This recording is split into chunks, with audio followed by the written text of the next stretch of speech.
ये जो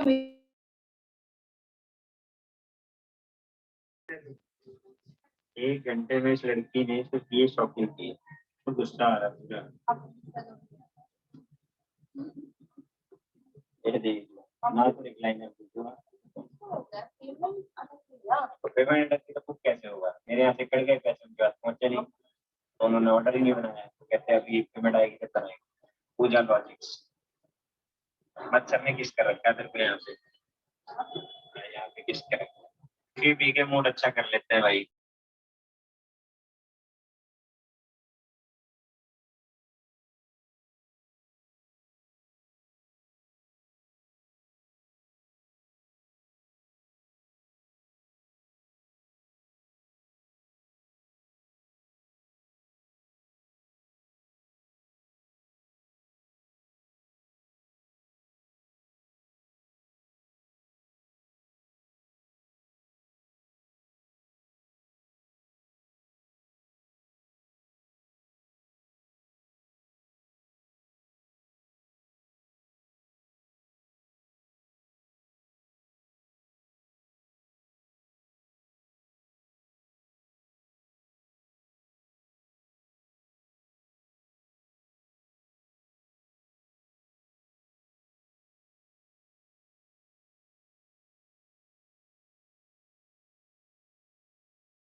Good evening, everyone. Good evening, sir. Good evening, sir. Good evening, sir. Good evening. How are you? Sir बढ़िया। Good, sir. Sir आप कैसे हो? I'm also fine. Vani, last time why did you left in between? Sir, I was not feeling well, sir. मेरा बहुत तेज headache हो रहा था, मैंने inform कर दिया था sir को. Okay. अच्छा, nomenclature clear है सबको या कोई doubt है इसमें? सर मुझे चीज पूछनी थी सर। जी पूछो। सर वो एनसीईआरटी चाहिए सर, मैं अपन खोल रहा हूँ।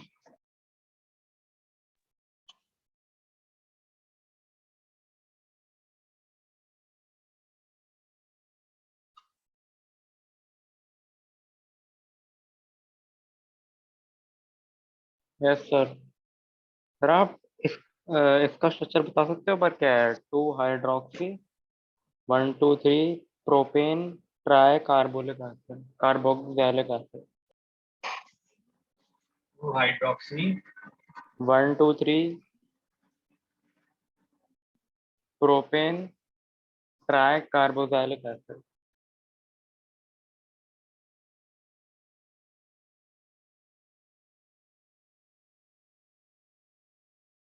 देखो चेन कितने कार्बन की है?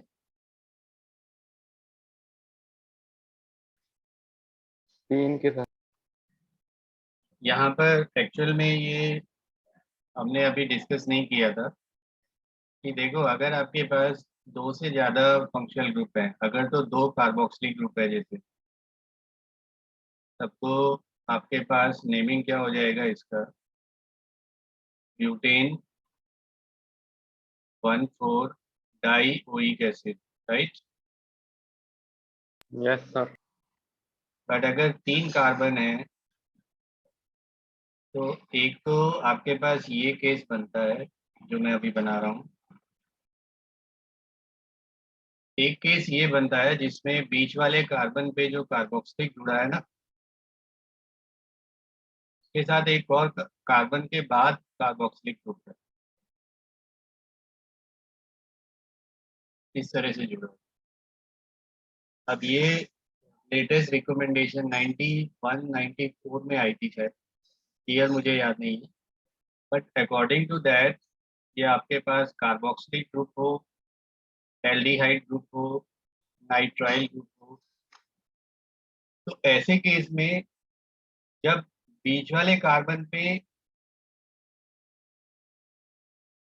एक कार्बन है उसके बाद कार्बोक्सिलिक ग्रुप है, तब ये टर्मिनल वाले इंक्लूडेड होते हैं कार्बोक्सिलिक ग्रुप, तो आपके पास ये 5 की चेन मानी जाती है। और ये जो ग्रुप है इसको हम सब्स्टिट्यूएंट कंसीडर करते हैं। सब्स्टिट्यूएंट कौन से कार्बन पे? 3 पे है। क्या नाम होगा इसका? Carboxy methyl pentane dioic acid. और डायोइक में पोजीशन क्या है? 1,5 डाईओइक एसिड। बट अगर तीनों ही कार्बोक्सिलिक चेन पे डायरेक्टली अटैच है तो इसका नाम होगा propane 1 2 3 try try carboxylic acid. Carboxylic. ऐसे ही अगर CN ग्रुप है इसको हम कार्बोनाइट्राइल लिखते हैं, और ऐसे केस में साइनोमिथाइल हो जाएगा। एल्डिहाइड है तो इसको हम कार्बेल्डिहाइड लिखते हैं, this is called as carbaldehyde. और यहाँ हो जाएगा formyl methyl group as a substitute. तो ये जो आपके पास है प्रोपेन ट्राई कार्बोक्सिलिक का मतलब तीनों कार्बोक्सिलिक नेमिंग में इंक्लूडेड नहीं है। ओइक तो तब लिखते हैं ना जब COOH इंक्लूडेड होता है, और 2 पे हाइड्रोक्सी है, मतलब ये 1 2 3 ट्राई कार्बोक्सिलिक हुआ, 2 पे OH हुआ, और ये आप लिख लीजिए CH2 इधर ये स्ट्रक्चर बनेगा। तो मतलब हमने एक से OH को इंक्लूड नहीं किया। तीनों को इंक्लूड नहीं किया ना मेन चेन में, अच्छा। इसी का एग्जांपल हो गया ना ये वाला। तो थोड़ा समझ नहीं आ देखो अगर आपके पास ये कंपाउंड है CH2CH CH CH2CH, बीच वाला एल्डिहाइड डायरेक्टली जुड़ा है ना कार्बन चेन पे, रहा। Yes sir. तो आपने तीनों एल्डिहाइड को इंक्लूड नहीं करना कार्बन चेन पे। ये हो जाएगा प्रोपेन 1 2 3। CHO के लिए क्या बताया मैंने? Try carbaldehyde. बट सर हम अगर क्यों नहीं कर रहे इंक्लूड? रूल है बेटा, ये नया रिकमेंडेशन थी IUPAC की, उसके अकॉर्डिंग 94 में रिकमेंडेशन है, और NCERT में दिया भी नहीं होगा ये वाला, ये रूल अब यहाँ पर इंक्लूड हो जाएगा, क्योंकि बीच वाला जो एल्डिहाइड है वो डायरेक्टली ना जुड़ के CH2 के थ्रू जुड़ा हुआ, अब टर्मिनल वाले इंक्लूड होंगे। तो ये आपके पास हो जाएगा 3 पे फॉर्माइल मिथाइल,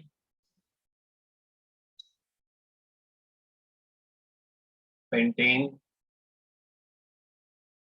1,5 डायल। सर इसमें नॉर्मल जैसे हुआ। हाँ, बीच वाला इंक्लूड नहीं करते, तो ये सब्स्टिट्यूएंट माना जाता है, उसके हिसाब से नाम। तो ये आपका स्ट्रक्चर है इसका। और कोई डाउट हो किसी को? सर हम जो नीचे वाला सबसे नीचे बना रखा है आपने, सर हम उसमें उसको जो नीचे CH2 CH, अच्छा CH2 है, हाँ सर हम CH2 CH2 को सब्स्टिट्यूट नहीं कर सकते जो नीचे था, उसे भी रख सकते थे ना। हम्म। सर जो नीचे CH2 CHO है सर उसे भी सब्स्टिट्यूट ले सकते थे ना। हाँ, तो एक ही है ना तब भी। Yes sir. 3 पे फॉर्माइल मिथाइल ग्रुप है। सबसे एक बार वो जो आप मैंने क्वेश्चन पूछा था एक बार वो दोबारा सुनिए। एक बार और बताऊं? हाँ सर वही क्वेश्चन मतलब। एक और एग्जांपल ले लो यार। सर आप क्वेश्चन के उससे बता दो ना जो क्वेश्चन है उसमें। ये समझ नहीं आया अभी कैसे नेमिंग होगा इसका या सर कैसे एक और स्ट्रक्चर? बार समझा दो फिर आ जाएगा। देखो 2 पे हाइड्रोक्सी है ना, पहले आप इसका स्ट्रक्चर बना लो, 1 2 3 प्रोपेन ट्राइकार्बोक्सिलिक एसिड, तो यही बनाना स्ट्रक्चर आपके पास। Yes sir. अब 2 पे हाइड्रोक्सी सब्स्टिट्यूएंट है, मतलब H हटा के मैंने क्या करना है यहाँ,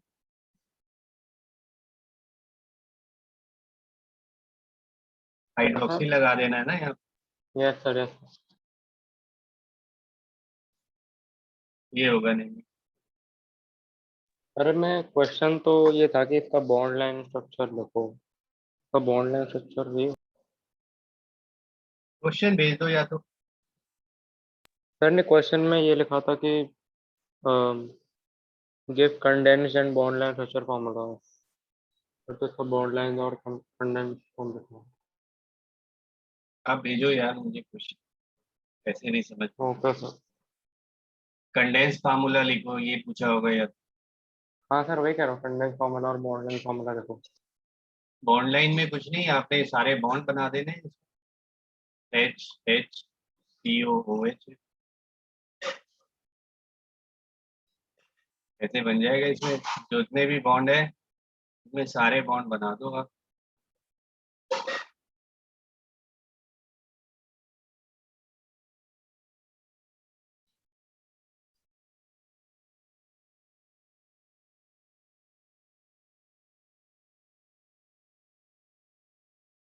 ये इसका कंप्लीट स्ट्रक्चर हो गया, बॉन्ड लाइन। और बॉन्ड लाइन बनाना है तो बॉन्ड लाइन में कैसे बनाओगे, 1 2 3 है, 3 पे कार्बोक्सिलिक ग्रुप बना दो, यहाँ पर OH ग्रुप है और कार्बोक्सिलिक ग्रुप है। मतलब आप चाहे तो ऐसे दिखा दो और ऐसे इससे आगे बना दो। Okay sir. ये इसका बॉन्ड लाइन नोटेशन हो जाए। Sir condense formula. Condense formula में इसमें सर कुछ बन नहीं सकता है, ऐसे ही बनेगा ये, क्योंकि रिपीट तो कुछ हो नहीं रहा ना। यस।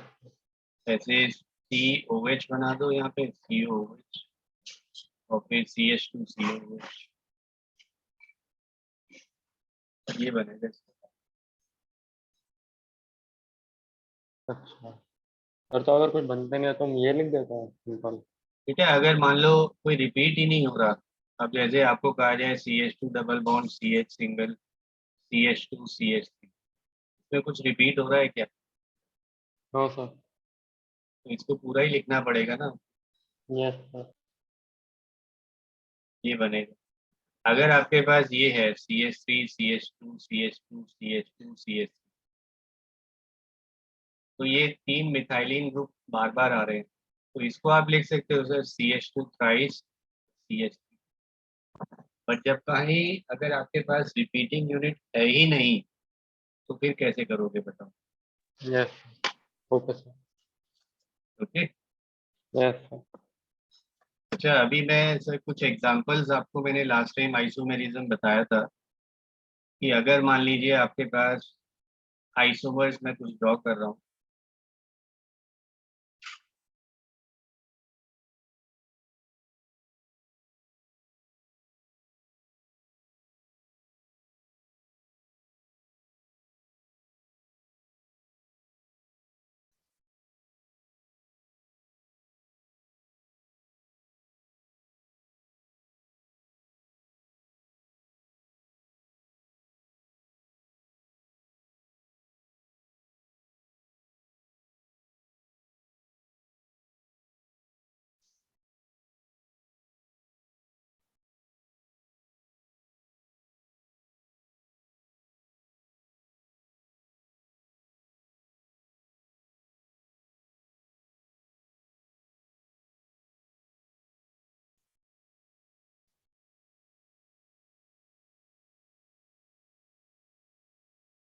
वाले में सर एक बार बना के देख लेते हैं।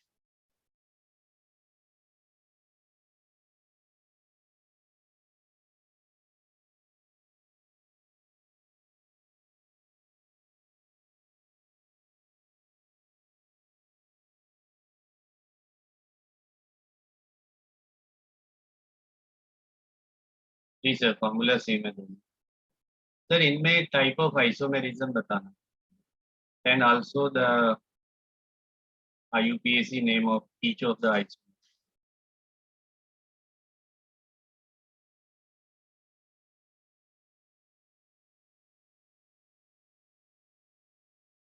तो पहला वाला पोजीशन आइसोमरिज्म है। No. Who will answer the type of isomerism in first compound? फिर मैं कौन सा First ट्राई pair. करूं? Omita. Sir,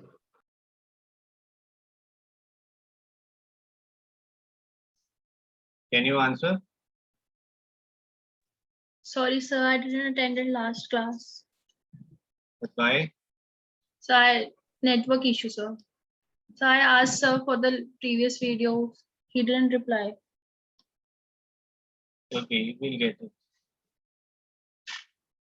Then Aryan, can you answer?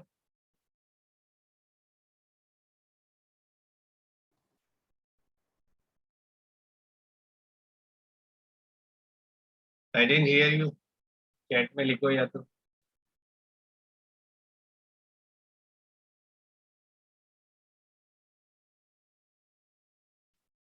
आपको मैंने 4 टाइप बताया था। One was chain isomerism, another was position, third was functional, fourth was metamerism. Tautomerism I will discuss today. Sir मैं ट्राई करूं?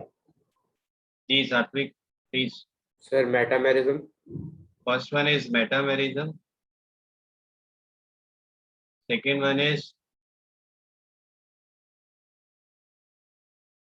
functional. Yes, sir. Yes, Aryan. Third one is sir मुझे doubt है third में। बोलो। Sir इसमें एक carbon नहीं होगा क्या? सर उसमें 6 आ रहा है और इसमें 5 है। अब ठीक है। हाँ अब ठीक है सर। चेन हुआ ये। यस सर चेन है। एंड लास्ट वाला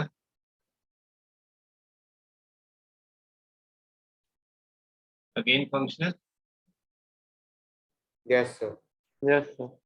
and lastly one more point here.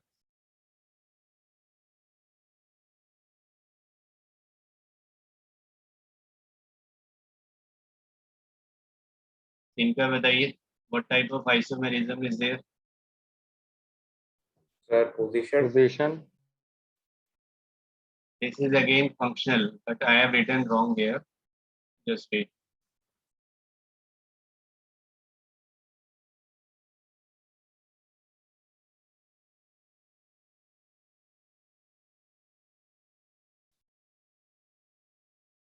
Now answer.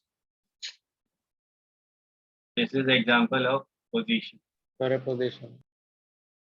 क्योंकि पोजीशन भी कह सकते हो, इवन मेटामेरिज्म भी कह सकते हो। क्योंकि CO के दोनों तरफ यहाँ पर इथाइल है, यहाँ एक साइड प्रोपाइल ग्रुप है, इधर methyl group. Okay, yes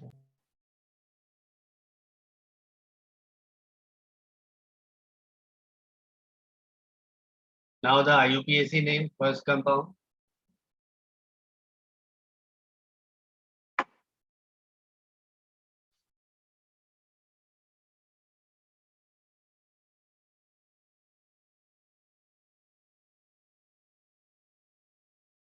रिथॉक्सीथाइल Ethoxyethyl yes या ethoxyethane। सॉरी रिथॉक्सीथाइल। और दूसरे वाले का methoxy propane.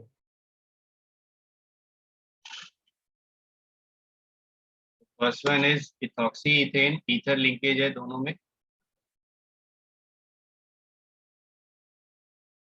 and the other one is methoxy propane next।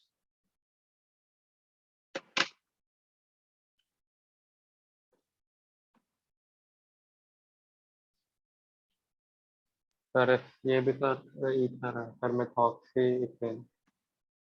first is methoxyethane,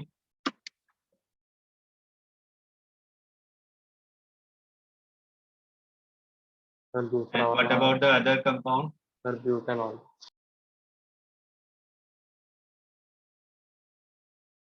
तो ये भी आपका 3 कार्बन है, 3 4, एक कार्बन कम कर लीजिए यहाँ।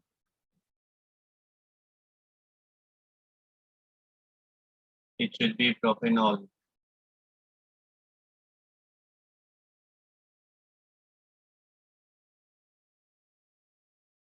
क्योंकि 1 2 3 कार्बन, हाइड्रोजन 3 + 2 + 3 8 होगा। यहाँ पर भी 3 2 5 + 2 7 + 1 8, ये बनेगा सर। इस करेक्ट कर लेना इसको। Next is sir ji, sir propanol और प्रोपेनॉल सेम होता है? वन यूजुअली ऑमिट करते हैं बेटा, अगर आप लिखोगे गलत नहीं है वो भी। Okay sir. वन हमने इसलिए लिखा कि इसमें 2 ऑल भी पॉसिबल है, वो पोजीशन आइसोमर हो जाएगा। Yes sir. ठीक है, यस सर। नेक्स्ट बताइए।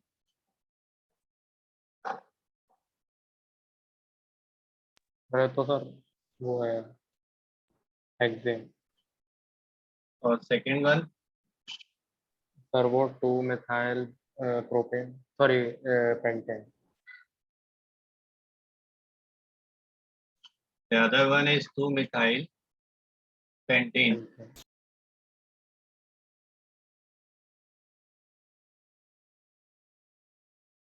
This is hexane. What about this compound?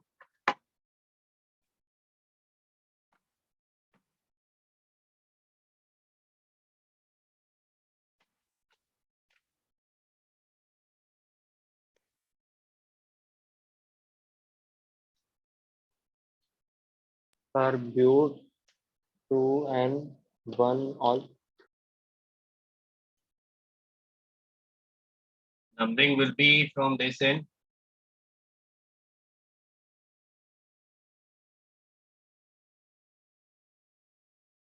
It is but 2 in 1 all. And what about this compound? Butanol. Butanol. Right? Yes sir. अच्छा, next बताओ इसके बाद।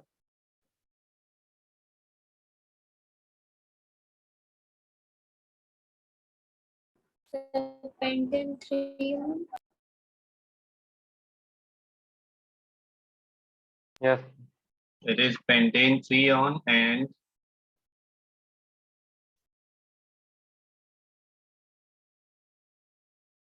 सर वो पेंटेन 2 ऑन।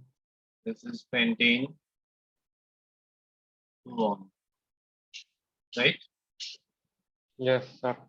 Yes sir. अच्छा, suppose आपके पास एक कंपाउंड है C5H10, Could you write its possible isomers?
Sir, Any other isomer possible?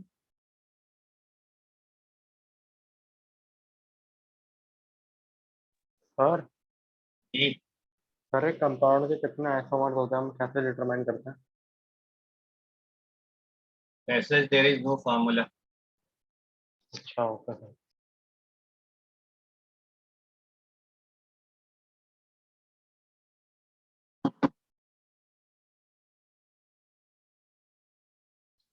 यही बने बच्चे 5 यस सर. और तो कोई नहीं बन सकता.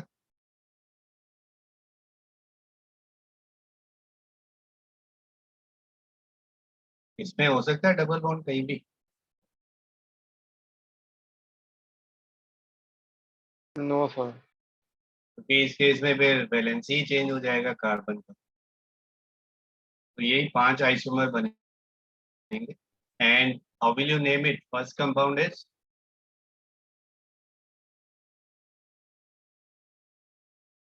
pentene.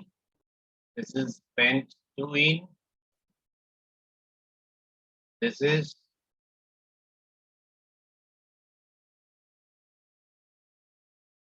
methyl but1ene, 2-methyl but2ene. And what about the last compound? 3-methyl 1-butene. It's 3-methyl but1ene. अब देखो A और B आपस में क्या है? Position isomer. These are position isomer. A and C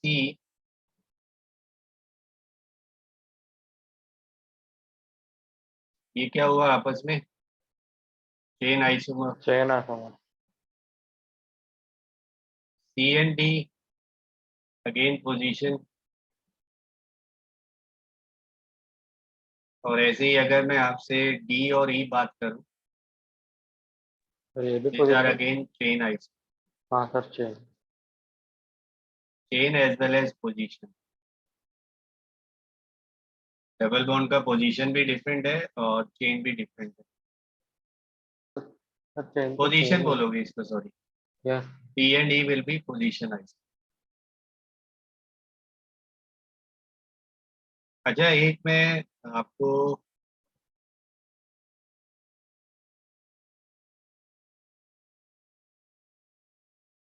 sir एक फार्मूला है एक्चुअल में डिग्री ऑफ अनसैचुरेशन करती. बट वो फिर आपके सिलेबस में नहीं, छोड़िए इसको नहीं करा। अच्छा, next type is, fifth type is tautomerism.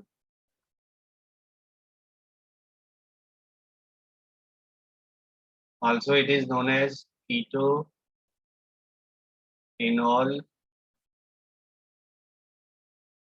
isomerism. It is also called as keto enol isomerism.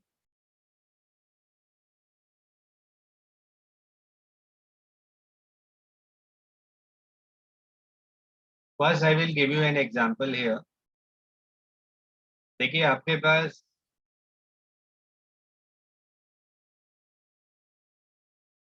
ये एल्डिहाइड है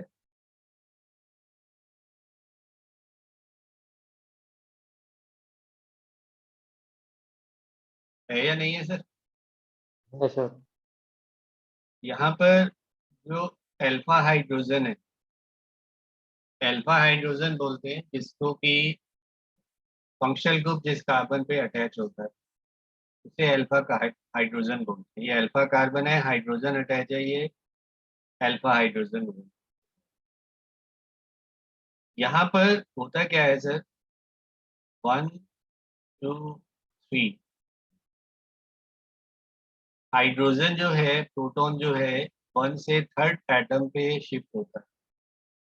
मतलब अगर आप ऐसे सोचो कि यहाँ से H+ मैंने निकाला, ये बॉन्ड इधर शिफ्ट किया, ये बॉन्ड इधर शिफ्ट किया, तो O पे चार्ज कैसा बनेगा? नेगेटिव बनेगा ना. जब इलेक्ट्रॉन मैंने यहाँ शिफ्ट किया तो ये तो डबल बॉन्ड बन गया. यहाँ पर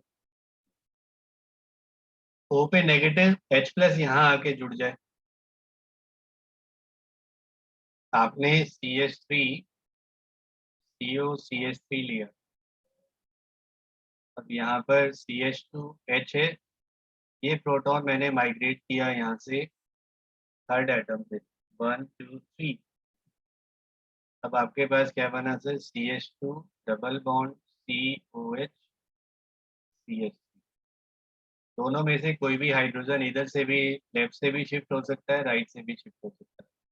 So this type of migration gives you isomerism called as tautomerism. What is it basically? अरे मल्टी बॉन्ड वालों में होता है क्या? मल्टीपल बॉन्ड वाले मतलब? अरे मल्टीपल बॉन्ड वाले कंपाउंड्स में होता है क्या? ये स्पेसिफिक कंपाउंड्स होते हैं जिनमें कि स्ट्रॉन्ग विड्रॉइंग ग्रुप अटैच हो, जैसे CHO ग्रुप है, CO ग्रुप है, नाइट्राइल ग्रुप है, नाइट्रो ग्रुप है, उस केस में ये होता है. ओके. तो हमें सिर्फ कीटो इनोल ही पढ़ना है, though there are other type of forms also, टायर्ड ट्रायड. उस पर तो सर अगर मैं डिस्कशन करने लगूँ डिटेल में तो इन डेप्थ तो पूरा ही 1 घंटा भी कम है उस पर. कीटो इनोल में परसेंटेज रिलेटिव कैसे बताते हैं, फिर सॉल्वेंट का क्या इफेक्ट है, उतना डिटेल में जरूरत नहीं है हमें अभी करने की. This type of isomerism, the type of isomerism which arises due to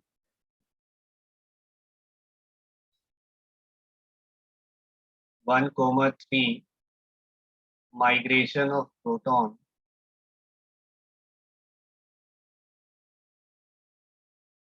from one polyvalent atom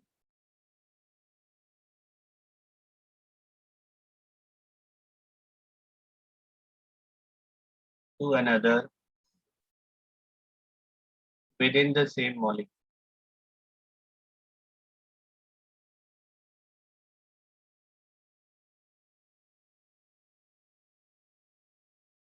This is called as tautomerism.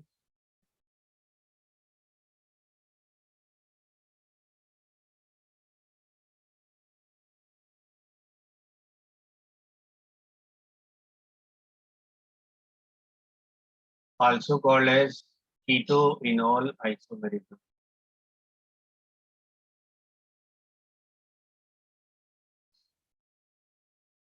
कीटो-इनोल इसलिए कि ये जो CO ग्रुप है इसको तो हम कीटो फॉर्म बोलते हैं, और डबल बॉन्ड COH जो है ये इनोल फॉर्म होता है. तो बेसिकली यहाँ पर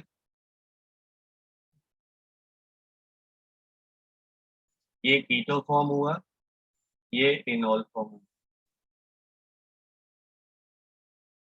ये two isomer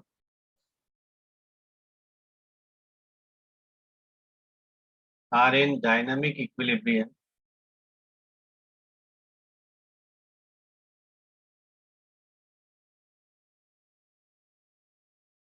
with each other.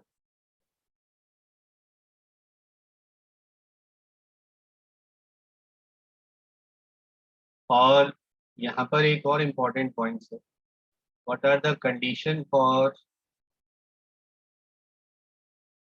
Tautomerism? आप टॉटोमेरिज्म में थोड़ा और एग्जांपल दे सकते हैं? अभी दूंगा sir. Presence of alpha hydrogen that is must for tautomerism. अब मान लो आपके पास C6H5 COCH3 है। अब C6H5 तो बेंजीन रिंग हुआ ना आपके पास, यस। और यहाँ पर H है क्या आपके पास? नहीं होगा ना। इस कार्बन पे हाइड्रोजन है क्या? No sir. This is C6H5 group. तो यहाँ पर एक हाइड्रोजन रिप्लेस करके ही तो ये ग्रुप आया। तो यहाँ पर माइग्रेशन किसका होगा? यहाँ से होगा 1 2 3। तो दूसरा आइसोमर क्या बनेगा सर? आपने लिया यहाँ पर OH, यहाँ डबल बॉन्ड, यहाँ CH। अगर मान लो आपके पास ये कंपाउंड है,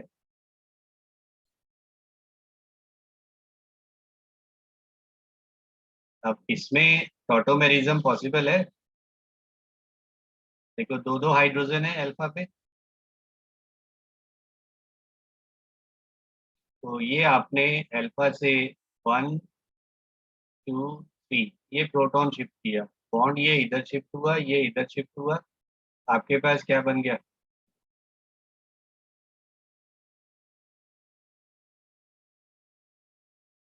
इस कंपाउंड का नाम क्या होता है फिनॉल। जी? फिनॉल। This is phenol. अगर आपको मैं ये देता हूँ sir CH3 CH3 CH3 CO CH3 CH3 CH3, मतलब इस ग्रुप को हम टर्शरी ब्यूटाइल ग्रुप बोलते हैं। CO इधर फिर टर्शरी ब्यूटाइल ग्रुप। इसमें होगा क्या पॉसिबल टॉटोमेरिज्म? Yes sir. कैसे?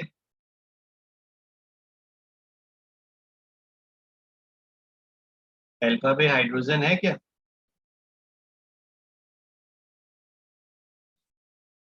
सर बताइए। अल्फा बेसिकली है क्या? जिसमें फंक्शनल ग्रुप से नेक्स्ट कार्बन को अल्फा बोलते हैं ना। अच्छा। इसमें इस नहीं सर, कार्बन नहीं पे होगा है सर। हाइड्रोजन कोई अटैच? No sir. इस साइड है, दोनों साइड ही नहीं है ना। No sir. अगर मैंने बेंजीन दोनों साइड लगा दिया, इसमें पॉसिबल है क्या?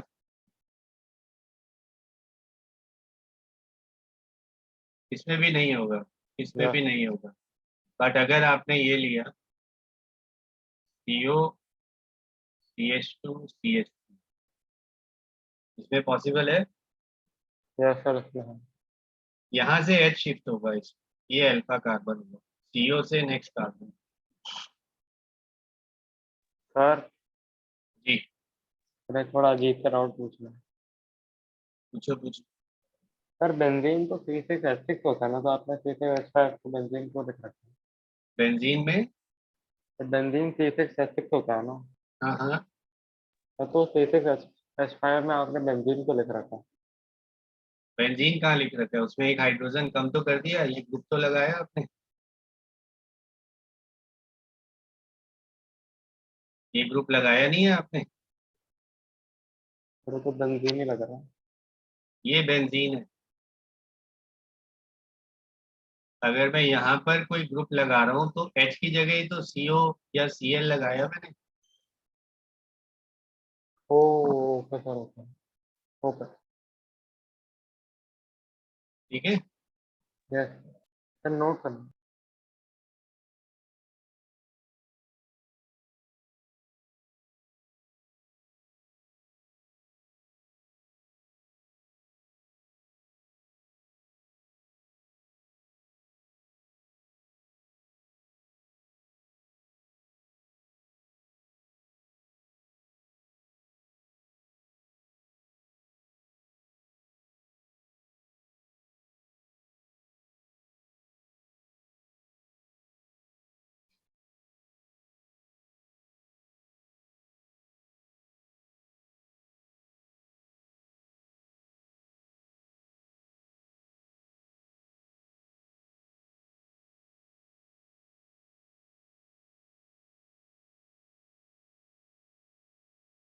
अरे मैं पिछले वाली साइड दिखा सकता हूँ?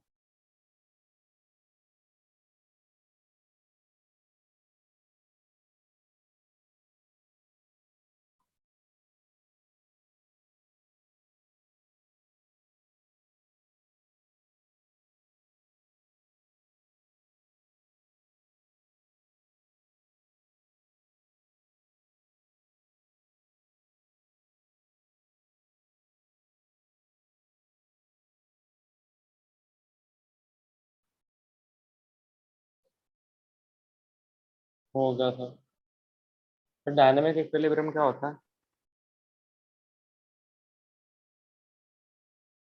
इक्विलिब्रियम डायनामिक का मतलब होता है कि प्रोसेस दोनों तरफ जा रहा है, फॉरवर्ड में भी जा रहा है, बैकवर्ड में भी जा रहा अच्छा ओके। है। एक होता है स्टैटिक, स्टैटिक का मतलब होता है प्रोसेस रुक गया। बट इक्विलिब्रियम कभी भी होगा तो वो डायनामिक नेचर होती है। रेट ऑफ फॉरवर्ड और rate of backward reaction reversible reaction के केस में दोनों ही इक्वल होते हैं। That is why we call it as dynamic.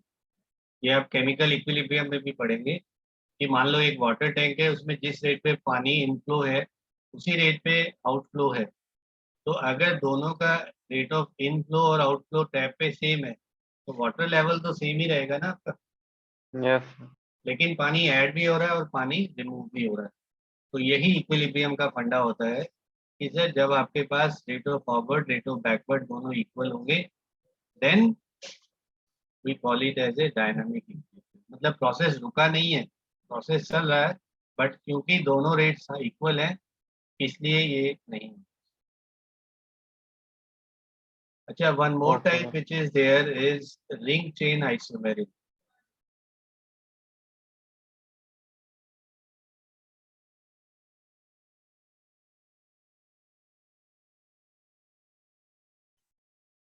Ring chain isomerism name itself suggest कि सर आपने ब्यूटीन लिया और इधर साइक्लोब्यूटेन ले लिया, दोनों का फार्मूला देखो C4H18 बने।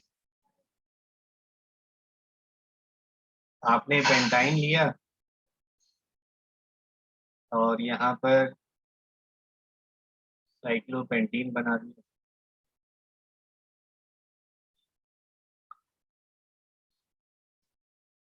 C5H8 होगा, देखो यहाँ दो हाइड्रोजन यहाँ पर है, दो हाइड्रोजन यहाँ पर है।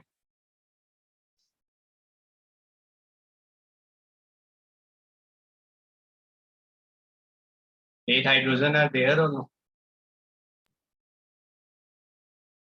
Isomers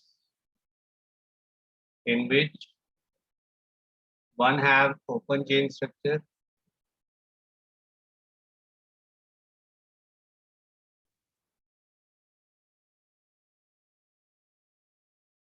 while the other have cyclic.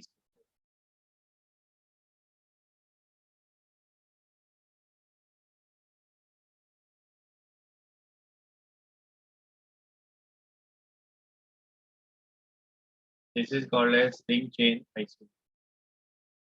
Sir तो सेकंड वाला दोबारा समझा सकते हो? सेकेंड वाले में एग्जांपल। हाइड्रोजन देखो ना, अगर मैं इसको लिखूंगा CH2 CH2 CH2 CH double bond CH, ये बनेगा ना स्ट्रक्चर। Yes sir. कार्बन कितने हैं? 5। हाइड्रोजन कितने हैं? हाँ यहाँ भी देखो आपके पास CH3 CH2 CH2 C triple bond CH। कितने कार्बन है? 5। 5 हाइड्रोजन कितने हैं? 8। तो ये चेन से रिंग बनता है या फिर रिंग से चेन भी बन सकता आइसोमेरिज्म तो बोलोगे ना, सेम फार्मूला है बट उनके स्ट्रक्चर है? अलग हाँ, अलग। हाँ, yes sir.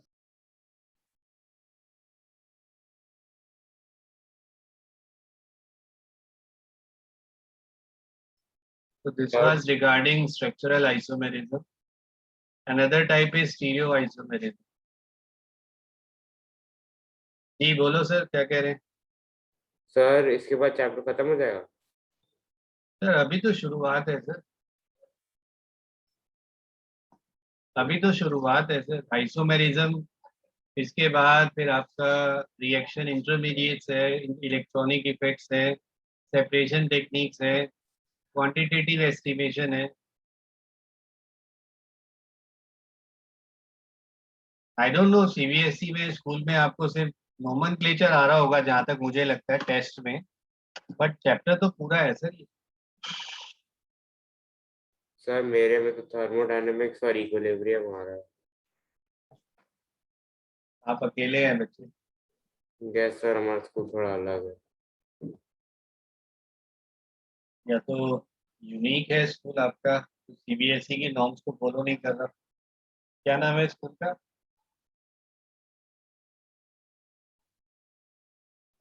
Sir army public school. Dwarka में? नहीं सर, शंकर विहार में। सरिता विहार, अपोलो के पास। Yes sir. Sir, ji sir आप कुछ टाइम पहले कोई फॉर्मूला नहीं कह रहे थे?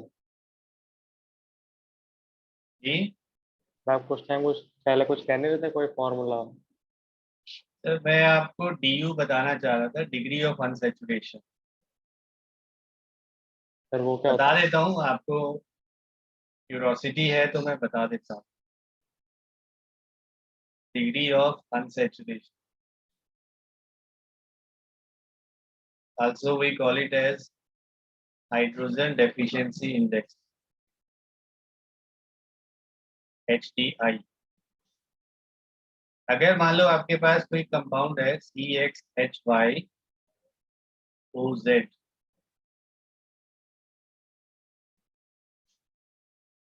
तो इस केस में अगर मुझे डिग्री ऑफ अनसैचुरेशन निकालना हो तो फार्मूला होता है 2 + 2x - y divide by, oxygen consider नहीं करते इस फॉर्मूला।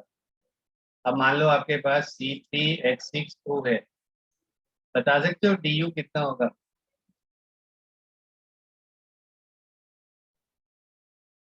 सर वहाँ पे 2 क्यों लिखा है आपने? फार्मूला है, अब याद रखो। सर 2 आएगा ही मतलब? हाँ, तो हमेशा है। सर तो 2 + 3x। 3 × 2 कितना हो गया? अच्छा, 3 × 2 सर 6 -6।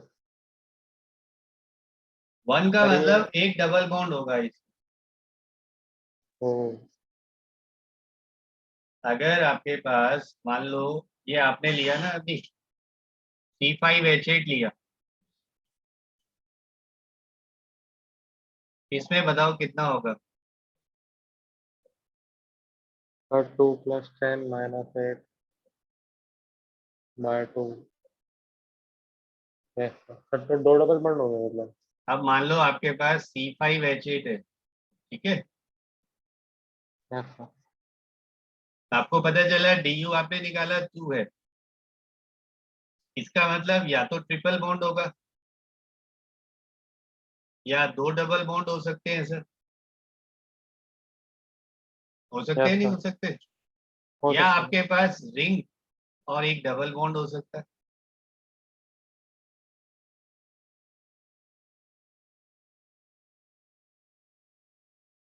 अब इसी में मैं सर अगर आपसे पॉसिबल स्ट्रक्चर पूछता चलूं तो सर पॉसिबल आइसोमर्स तो आप बनाते चलिए। 4 की चेन ली, ये डबल बॉन्ड लगाए, इधर एक लगा दिया।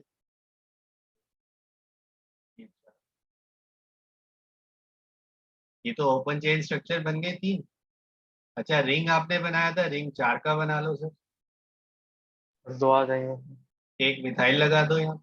अच्छा, देखो रिंग का मतलब, एक रिंग का मतलब DU आपका हो जाएगा 1। Double bond means DU 1 contribute करता है, ट्रिपल बॉन्ड मीन्स 2 कंट्रीब्यूट करता है। डबल बॉन्ड DU का मतलब डबल बॉन्ड के लिए 1 होता है, ट्रिपल बॉन्ड के लिए DU का मतलब 2 होता है।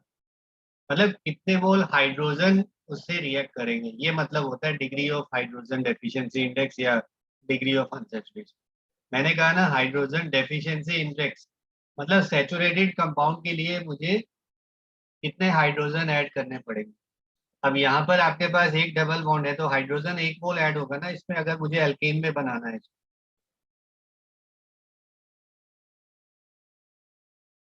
1 मोल हाइड्रोजन ऐड करोगे तो ये अल्केन बन जाएगा ना, C4H8 से C4H10। ये यस किसका सर। फार्मूला बनेगा, अल्केन हो जाएगा, ब्यूटेन हो जाएगा। अब मान लो आपसे मैं बेंजीन पूछता हूँ, इसका बता सकते हो DU कितना होगा।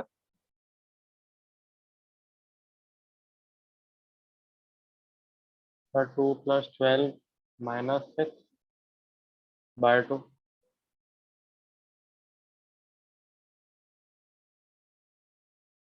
C6H6 है ना, फार्मूला से यस देखोगे सर। तो 2 + 12 - 6/2 कितना हो गया ये। 4। और यहाँ पर देखो एक रिंग है और 3 डबल बॉन्ड है। रिंग मैंने कहा 1 कंट्रीब्यूट करता है और 3 डबल बॉन्ड का मतलब 3 हो जाएगा। 3 + 1 कितना हुआ ये। 4। अब ये मैं आपको बता रहा था, यहाँ पर देखो कितने आइसोमर्स मैंने बना दिए।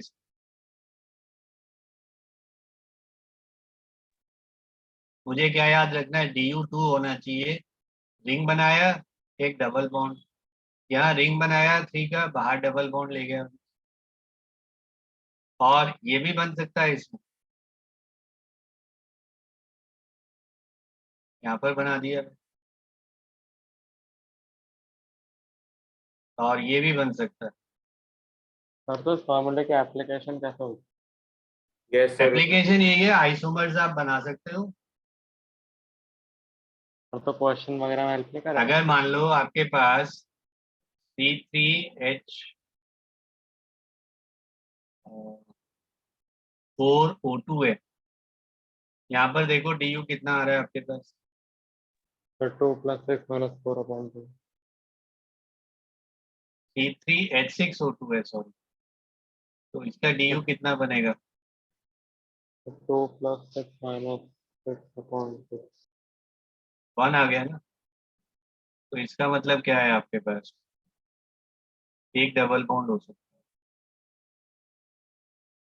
ये बनाया मैंने, ठीक है। Yes sir. C3H6O2 है। आप ये भी बना सकते हैं सर, CH3COOCH3, तब भी यही बनेगा। इसके अलावा CH2 double bond CH single CH2OH, देखो ये बना नहीं बना। Yes sir C3 2 1 3 2 5 1 6 H6O2H, sorry ये नहीं बनेगा। सर C3H6O2 का एक बार दोबारा एक्सप्लेन कर दूंगा, समझ में नहीं आया 1 कैसा है। देखो 2 + 2 × 3 -6/2 हो जाएगा ना, फार्मूला से देखो यस सर। कितना बना ये। सर 1। ओके सर, समझ गया। तो ये सर बेसिकली अगर आपको DU मालूम है तो स्ट्रक्चर कितने बन सकते हैं वो आप ट्राई कर सकते हैं, उससे बना सकते सर हैं। तो इस तरह से ये हेल्पफुल है। अनलिमिटेड स्ट्रक्चर बन सकता है? स्ट्रक्चर तो अनलिमिटेड बनेंगे, जितना मैक्सिमम पॉसिबल सोच सकते हो सर उतने आइसोमर हो सकते हैं। अब यहाँ पर ओके। मैंने C5H8 दिया, अगर आप सिंपली सोचो कि सर अल्काइन है तो इसका पोजीशन बना लोगे, बस बीच में ले आओगे। यहाँ पे पेंट 1 आइन है, पेंट 2 आइन बनाया, चेन बना दोगे। लेकिन अल्टीमेटली यहाँ पर दो डबल बॉन्ड भी तो हो सकते हैं, रिंग भी तो हो सकता है। तो सारी पॉसिबिलिटी जब मैं देखूंगा तो number of chain isomer, position isomer, ring chain isomer, वो सब काउंट करके सर टोटल बन जाता है। ये बड़ा सर ट्रिकी क्वेश्चन होता है, जब भी जेई में पूछा जाता है ट्रिकी क्वेश्चन होता है, क्योंकि स्ट्रक्चरल आइसोमर तो फिर भी आप बना लेंगे, अगर उसमें स्टीरियो आइसोमेरिज्म भी साथ पूछ लिया ना, फिर तो सर बहुत ज्यादा सोचना पड़ता है उसको।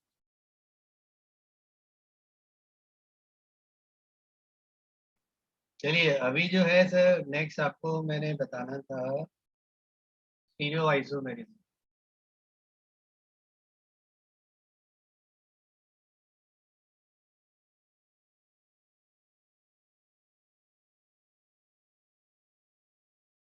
एज आई टोल्ड यू कि सर यहाँ पर स्टीरियो आइसोमेरिज्म का मतलब क्या है?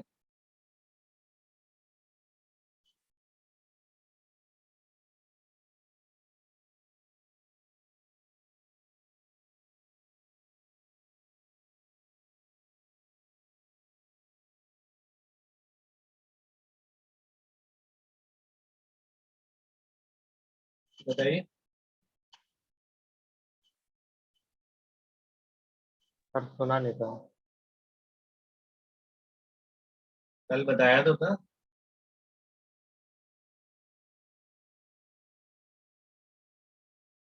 अच्छा सर जिनका वो।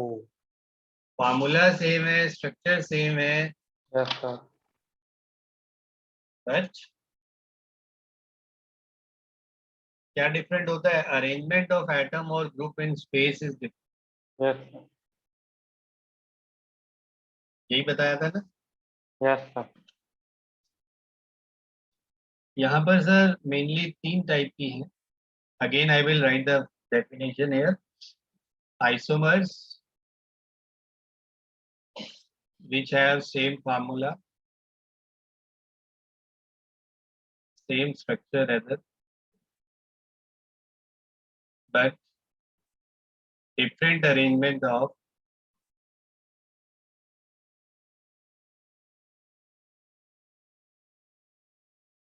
atoms or groups in space. देखो मैं एक एग्जांपल पहले आपको समझाऊंगा।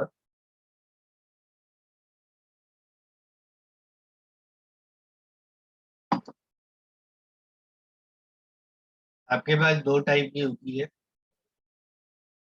One is conformational isomerism, second type is configurational isomerism.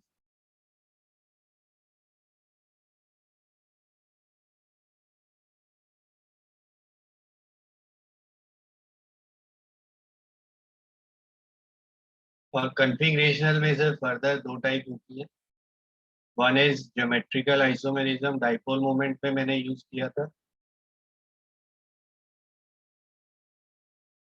Another is optical isomerism. ये आप 12th में पढ़ेंगे सर, ऑप्टिकल आइसोमेरिज्म। पहले तो देखिए यहाँ पर what is conformational isomerism.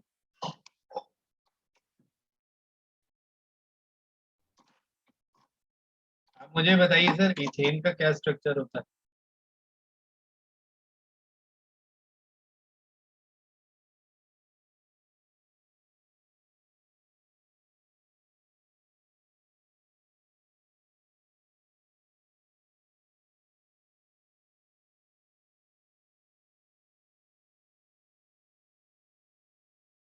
What is hybridisation of carbon in ethane? Sir ethane. जी। Sir sp3। It's sp3। और कार्बन कार्बन के बीच में बॉन्ड कैसा है? सिंगल। इसमें पाई बॉन्ड है?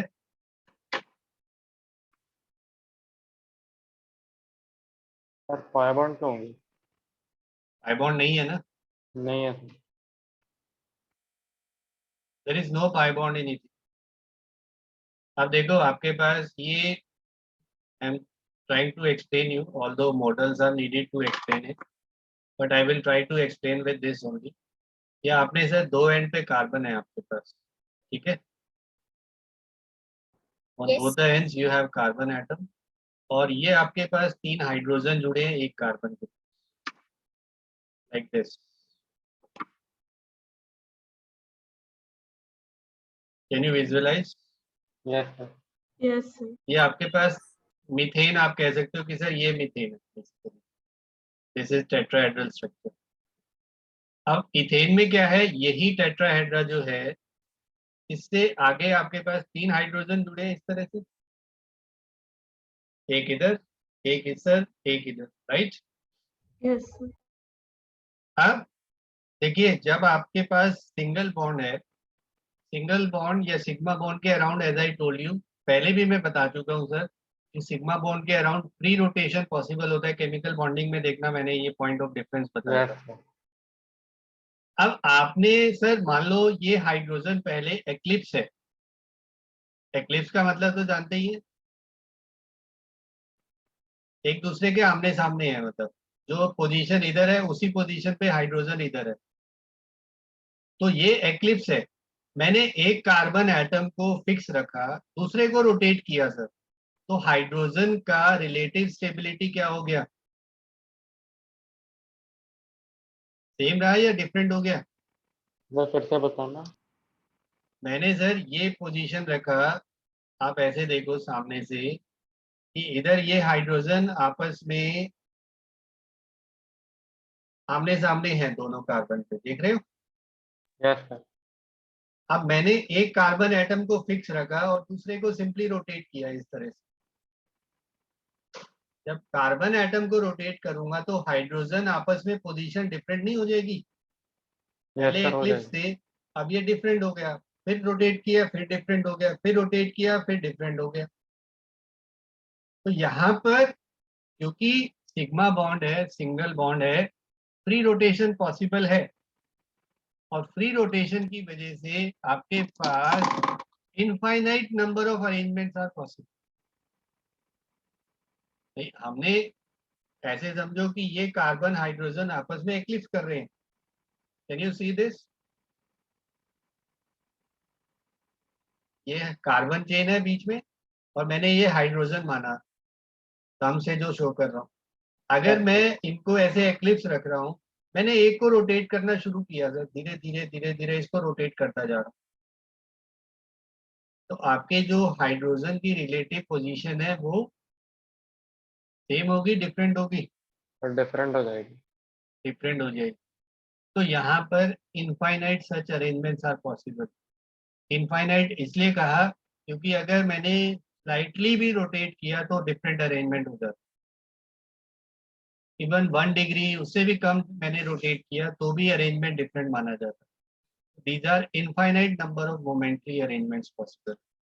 जबकि अगर आपके पास डबल बॉन्ड है, डबल बॉन्ड का मतलब आपने ये कार्बन है दोनों एंड पे, इसको मैंने डबल बॉन्ड पे जोड़ दिया, डबल बॉन्ड से जोड़ा। अब डबल बॉन्ड पे एनर्जी जो है, डबल बॉन्ड पे रोटेशन के लिए सिग्मा और पाई बॉन्ड है, one is sigma another is pi bond, तो अब जो रोटेशन है वो पॉसिबल होगा क्या? Tell me. सर नहीं होगा। नो क्योंकि सर। एनर्जी बैरियर यहाँ पर बहुत ज्यादा हो गया, 2 बॉन्ड हो गए तो बॉन्ड स्ट्रेंथ बढ़ गई, और फ्री रोटेशन यहाँ पर पॉसिबल नहीं है। अब फ्री रोटेशन पॉसिबल नहीं होने का क्या मतलब हुआ कि जो आपके पास एंड में कार्बन जुड़े हुए हैं उन पे जो ग्रुप अटैच है उनकी पोजीशन क्या होगी? फिक्स होगी ना। Yes sir. मान लो आपके पास यहाँ पर ए बी है, यहाँ भी ए बी है। अब ये बॉन्ड जो है यहाँ पर इनकी पोजीशन फिक्स है, जब तक ये बॉन्ड टूट के दोबारा से नहीं बनेगा, मतलब आपने ये बॉन्ड तोड़ दिया और फिर आपने दोबारा से फॉर्म किया, तो आपके पास बना ये अरेंजमेंट। ये बॉन्ड यहाँ की बजाय इस साइड आ गया, ये बॉन्ड इधर बन गया। तो ये जो आइसोमेरिज्म है इसको हम क्या बोलते हैं? Geometrical isomerism. सर तो जो रोटेशन है सर वो क्या मतलब जो कार्बन और कार्बन के बॉन्ड है सर वहां से होता है? सिग्मा बॉन्ड होगा तभी पॉसिबल होगा, कंफर्मेशनल आइसोमेरिज्म तभी बनता है जब आपके पास free rotation around a sigma bond is possible. Sir तो हाइड्रोजन तो रोटेट कर ही सकता है ना, मतलब चाहे डबल या ट्रिपल बॉन्ड। मुझे सर कार्बन एटम को रोटेशन देना। अच्छा ओके सर, लेकिन हाइड्रोजन को रोटेट करेंगे तो उनकी तब भी तो रिलेटिव पोजीशन बदल जाएगी। हाइड्रोजन कैसे रोटेट करेगा? सर कार्बन और हाइड्रोजन के बीच में सिंगल मैं तो बॉन्ड। मैं तो आपको जो बताना चाह रहा हूँ कि ये कार्बन चेन है सर, ये हाइड्रोजन जुड़े हैं, ये आपके पास क्या बना सर? हाइड्रोजन एक दूसरे को एक्लिप्स कर रहे हैं ना। Yes sir. और अगर मैंने इसमें ये बनाया, इस फॉर्म को हम बोलते हैं सर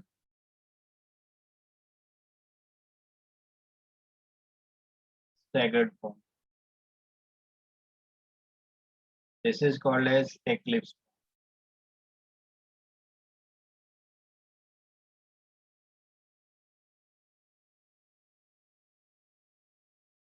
सर दोनों में ये डिफरेंस क्या है? डिफरेंस ये है कि एक्लिप्स तो आप जानते ही हैं, जैसे सोलर एक्लिप्स या लूनर एक्लिप्स आप पढ़ते हैं, एक ही डायरेक्शन में होते हैं ना, सन मून और अर्थ। Yes sir. यहाँ पर दोनों हाइड्रोजन एक दूसरे को एक्लिप्स कर रहे हैं, मतलब एक कार्बन पे जो हाइड्रोजन है दूसरे पे हाइड्रोजन एक दूसरे के जस्ट सामने सामने।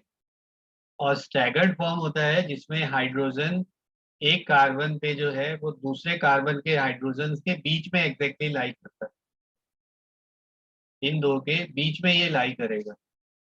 ऐसे समझ लो कि ये दो हाइड्रोजन है, ये हाइड्रोजन इनके बीच में आ गया। Can you see this? Yes sir. Camera में समझ आ रहा है आपको? यस सर आ रहा है। Yes sir. I will try कि सर नेक्स्ट टाइम मैं थोड़ा एक्सपेरिमेंट करके देखता हूँ। I will get some clay और क्ले से मैं आपको बना के समझाऊंगा टेट्राहेड्रल कैसे हमें रोटेट करना है, कैसे ये कंफर्मेशनल आइसोमर्स बनेंगे। फिर इसके बाद फर्दर इससे जो है, अगर मैं आपसे पूछता हूँ कि सर ऑल्दो आपकी जो एनसीईआरटी है उसमें सिर्फ इथेन को डिस्कस किया है, but I will also explain you कि सर ब्यूटेन में भी पॉसिबल है, ब्यूटेन के कौन से ज्योमेट्रिकल आइसोमर्स हैं, टॉर्सनल स्ट्रेन क्या है, फिर आपके पास स्टेरिक स्ट्रेन क्या है, वो सब मैं आपको नेक्स्ट क्लास में समझाऊंगा। ज्योमेट्रिकल तब पॉसिबल होता है, इसको हमने कॉन्फ़िगरेशनल इसने कहा क्योंकि दो आइसोमर आपस में कन्वर्ट तभी होंगे जब आपका बॉन्ड टूट के दोबारा से बने। यहाँ पर तो सिंपली मैंने क्या किया, कार्बन एटम को एक को फिक्स रखा, दूसरे को रोटेट किया मैंने। I am simply rotating the other carbon atom. But configurational में ये जो आइसोमरिज्म है, इसमें आइसोमर एक दूसरे में कन्वर्ट तभी होंगे जब बॉन्ड टूट के दोबारा से बॉन्ड बने। That's why we call it as configurational. Rigidity होती है मॉलिक्यूल। और optical isomerism although it is not there in class 11, आपके 11th के सिलेबस में नहीं है, 12th में आपका ऑर्गेनिक आइट में आता है ये सर बेसिकली क्या होता है, थोड़ा सा मैं आपको आइडिया देना चाहूँगा कि सर इसमें बेसिकली सर अगर मैं किसी मॉलिक्यूल को, सर टेट्राहेड्रल आपने लिया तो चार ग्रुप अटैच हैं इसमें, राइट? Yes sir. अब आपको मालूम है tetrahedral is not a planar structure, planar तो नहीं होता। Yes sir.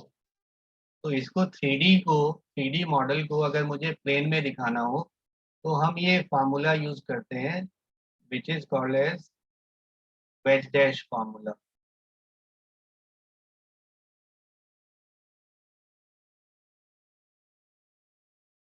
Veg dash formula का मतलब, मान लो ये आपके पास ग्रुप अटैच है ABCD, चार अलग अलग ग्रुप हैं।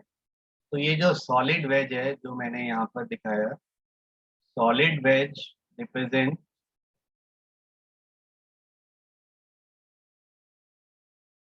ग्रुप above the plane,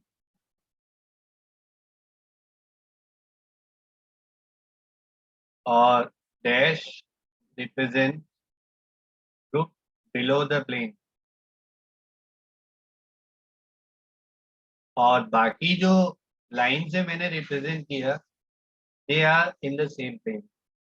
मतलब अगर आपके पास 3D को आपने पेपर पे बनाना है तो हम क्या करते हैं, जो ग्रुप टुवर्ड्स द व्यूअर है, जिस साइड से आप व्यू कर रहे हैं, अबव द प्लेन कह लीजिए, वो आपका सॉलिड वेज से रिप्रेजेंट करता है। जो आपसे दूर है उसको हम डैश से रिप्रेजेंट करते हैं, और बाकी के दो बॉन्ड सेम प्लेन में हम मानते हैं, C and D lie in the same. तो ये 3D रिप्रेजेंटेशन है। अब जो ऑप्टिकल आइसोमेरिज्म है, ऑप्टिकल आइसोमेरिज्म का मीनिंग क्या होता है कि सर आपके पास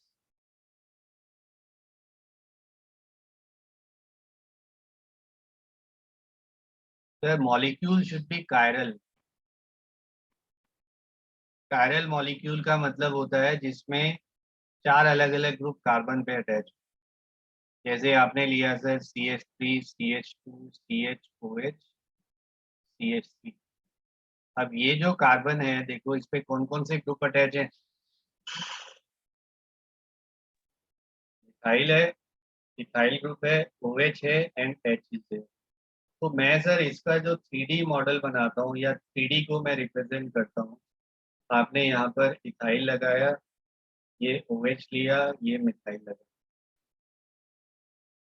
अब यहाँ पर चारों ग्रुप अलग अलग है ना। Yes sir. इसका अगर मैं मिरर इमेज बनाता हूँ, जैसे आप मान लो B है अल्फाबेट, इसका मिरर इमेज कैसा बनेगा, ये बनेगा ना। आपने N यस। लिया, इसका मिरर इमेज क्या बनेगा, कुछ ऐसा बनेगा। यहाँ पर जो ग्रुप आपका राइट में था वो लेफ्ट में चला जाएगा, और जो लेफ्ट वाला है वो कहाँ आ जाएगा, राइट। राइट। H सर आपने इसमें हाइड्रोजन को डैश एच में क्यों लिया? वो सर जैसे व्यू कर रहा हूँ मैं उसके हिसाब से बनाया। इट इज नॉट नेसेसरी कि H को नीचे दिखाना है। यू अच्छा। Can show some other group also. How we okay view that molecule उस पर depend. Okay.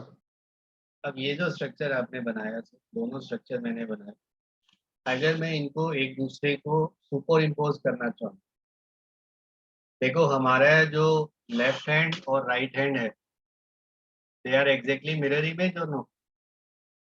Yes, sir. Yes sir. पैरेलिटी जो मतलब है वो एक्चुअली हैंडेडनेस से आया कि राइट हैंड और लेफ्ट हैंड है, ये एक दूसरे का मिरर इमेज है। बट अगर मैं दोनों को सुपर इम्पोज करना चाहूँ तो क्या पॉसिबल है? No, sir. Mirror image can not be superimpose, तो those objects are called as chiral.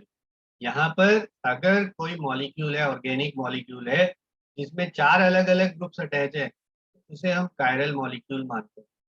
और ऐसे जो मॉलिक्यूल्स होते हैं वही ऑप्टिकल आइसोमेरिज्म शो करते हैं। और इसमें कॉन्सेप्ट क्या होता है कि जो आपके पास प्लेन पोलराइज लाइट है, मतलब जिसमें वाइब्रेशन एक ही प्लेन में है, this is called as plane polarise light.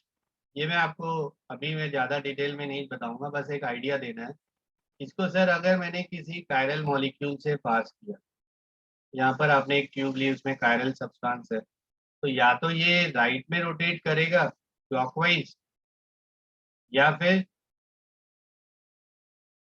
Anti clockwise rotate करेगा, मतलब लेफ्ट साइड में रोटेट करेगा। तो इनको हम बोलते हैं डेक्स्ट्रो रोटेटरी या फिर बोलते हैं लीवो रोटेटरी। तो ये बेसिकली दोनों आइसोमर में स्ट्रक्चर भी सेम है, but properties, physical chemical properties भी आइडेंटिकल होती है, सिर्फ और सिर्फ behaviour towards plane polarise light is different. एक राइट में रोटेट करेगा, दूसरा लेफ्ट में रोटेट करेगा। अगर आपको याद हो, हम जो ग्लूकोज लेते हैं सर, ग्लूकोज जब आप परचेज करते हैं मार्केट में, उस पर क्या लिखा होता है, लिखा होता है नहीं लिखा होता?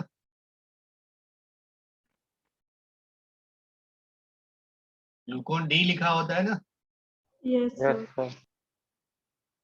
तो वो भी एक तरह का ऑप्टिकल एक्टिव सब्सटेंस है, डेक्स्ट्रो रोटेटरी होता है बेसिकली ग्लूकोज। पॉजिटिव मतलब वो प्लेन पोलराइज लाइट को राइट की साइड में रोटेट कर। फ्रक्टोज भी शुगर होता है, जो फ्रूट शुगर होता है, फ्रूट्स में प्रेजेंट होता है, वो लीवो रोटेटरी होता है।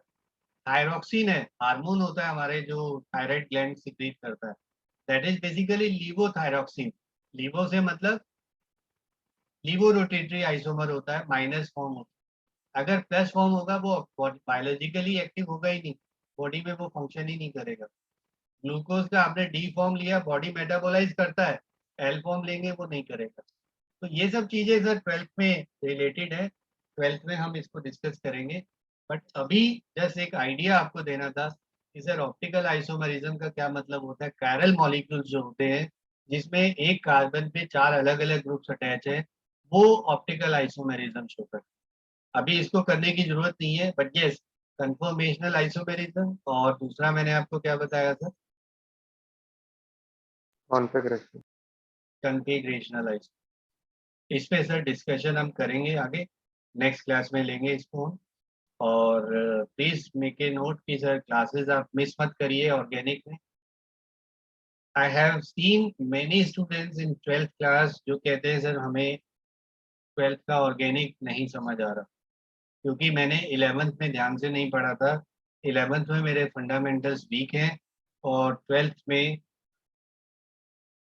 इसलिए मुझे समझ नहीं आता। तो आप लोगों से I have seen some students regularly attending. Vijaya है, कुशाग्र है, आर्यन है, सात्विक है, हरप्रीत है. Some are attending regularly, but some students they are not regular. I don't want to name them, but yes, उनका वीक में कभी एक दिन शक्ल दिखाएंगे, कभी 2 दिन गायब हो जाएंगे. तो sir that continuity you are missing. I will go step by step. आपको एक स्टेप बाय स्टेप मैं आपको सारी चीजें कराऊंगा। बट अगर आपने एक क्लास मिस किया सर 2 क्लासेस आगे आपको कुछ नहीं समझ आ। अगर आज आपने क्लास मिस किया, नेक्स्ट 2 क्लासेस में कुछ नहीं समझ आएगा। तो make a note of it कि सर आपने क्लासेस मिस नहीं करनी है। बहुत इंपॉर्टेंट पार्ट मैं करा रहा हूँ आपको। ऑर्गेनिक केमिस्ट्री सबसे इम्पॉर्टेंट पार्ट है, 11th हो या 12th हो। और जितना आपका ऑर्गेनिक स्ट्रॉन्ग होगा उतना आपके मार्क्स बेटर आएंगे, उतना आपका स्कोर बेटर होगा। चाहे आप कोई कम्पिटिटिव एग्जाम के लिए प्रिपेयर कर रहे हैं, जेई में 45% तक ऑर्गेनिक आता है, 40-45%। बाकी फिजिकल और इनऑर्गेनिक मिला के 55% बन। फिजिकल में फार्मूला बेस्ड है, अगर आपको फार्मूला आता है तो सर क्वेश्चन बन जाएगा। इनऑर्गेनिक में रट्टा है, सारा प्योर रट्टाफिकेशन है, क्रैमिंग है, मगिंग अप है। जो रटने में जिनको अच्छा है सर वो इनऑर्गेनिक रट लेते हैं, बट ऑर्गेनिक तो सारा अंडरस्टैंडिंग पे based. Don't miss any class, be regular in classes, do the questions for practice which I am doing in the class, उनको एक बार दोबारा से समझो। और कोई चीज़ नहीं आती तो नेक्स्ट क्लास के लिए प्रिपेयर रखो कि सर मुझे ये चीज़ पूछनी है, ये सर ने कराया था नहीं समझ आया। और आप में से सर कौन कह रहा था कि सर थर्मोडायनेमिक्स आ रहा है उनका? सर मैं था। सात्विक। तो यस मेरे पास कुछ नोट्स हैं, अगर आपको हेल्पफुल होंगे तो मैं आपको, अभी तो नहीं बट मंडे ट्यूसडे तक मैं आपको नोट्स शेयर कर। Okay sir. सर इसमें सर कॉन्सेप्ट्स तो इजी हैं, बट नोट्स में देखता हूँ मेरे पास पड़े होंगे, आई हैव टू चेक, फिर मैं निकाल के स्कैन करके आपको डाल। सर ये दोनों चैप्टर मुश्किल है? मुश्किल नहीं है, मुश्किल तब है जब आप पढ़ेंगे नहीं, ओके सर। अदरवाइज मुश्किल सर कुछ नहीं होता। बोलो सर। सर जो मैंने आपसे डाउट पूछा सर आप एक बार दोबारा समझा दो, मतलब नेक्स्ट क्लास में, क्योंकि सर वो समझ अब नहीं नहीं आया यार, था। अब डिनर टाइम हो गया, अब तो नेक्स्ट सर क्लास में, नेक्स्ट क्लास में। यस नेक्स्ट क्लास में पूछ। Sir, yes, thank you sir. Sir slide भेज दो। सर स्लाइड्स भेज देना प्लीज।